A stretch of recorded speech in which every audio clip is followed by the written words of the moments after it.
Pinjaman online ilegal di Indonesia diduga didukung oleh asing. Dari penyelidikan kepolisian ditemukan beberapa bukti yang menguatkan berupa remitansi atau pengiriman uang dari luar negeri dan aktivitas penyimpanan. Majalah Investor bekerja sama dengan PT Pembiayaan Digital Indonesia atau ADA-Kami dan PT Kredit Pintar Indonesia mengadakan webinar dengan tema memilih fintech yang terpercaya di tengah maraknya pinjol ilegal. Dari data Kementerian Kominfo yang diterima Satgas Waspada Investasi, disebutkan pinjol ilegal memiliki server yang berasal dari luar negeri. Ketua Satgas Waspada Investasi Tongam L. Tobing mengatakan hanya 22% server dari Indonesia, sedangkan 40% tidak diketahui asalnya karena melakukan aktivitas melalui media sosial dan sisanya dari luar Indonesia.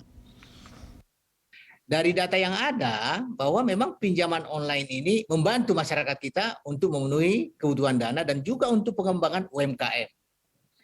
Namun demikian memang di sisi lain, kebutuhan dana masyarakat kita dimanfaatkan oleh orang-orang tidak bertanggung jawab untuk menawarkan pinjaman online ilegal. Nah, ini sisi negatifnya.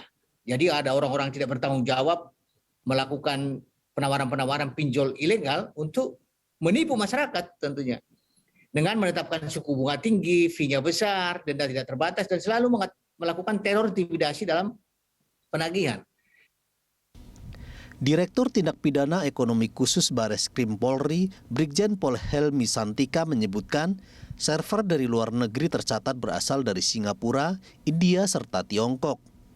Dugaan dana berasal dari luar negeri ini juga diungkapkan oleh pihak kepolisian saat menjalankan penangkapan pelaku pinjol ilegal. Dari penyelidikan kepolisian juga ditemukan beberapa bukti yang menguatkan berupa remitansi atau pengiriman uang dari luar negeri dan aktivitas penyimpanan. Kasus pinjol ini menjadikan tantangan tersendiri bagi kami untuk bisa mengungkap. Kenapa sih? Ya, yang pertama, karena kasus pinjol ini melibatkan sel-sel pelaku yang tersebar di berbagai wilayah di Indonesia, bahkan bisa di luar negeri.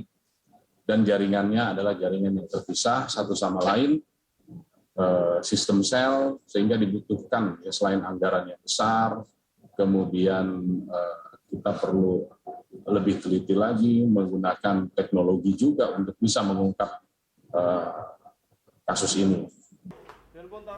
Dari riset yang dilakukan AFPI, banyaknya masyarakat yang menjadi korban pinjaman ilegal lantaran mereka tidak mengetahui pinjol tersebut ilegal. Kemudian adanya kebutuhan mendesak di tengah kesulitan ekonomi akibat pandemi COVID-19. Widya Anggita, Berita 1, Jakarta. Pemirsa Mandiri Report akan kembali dengan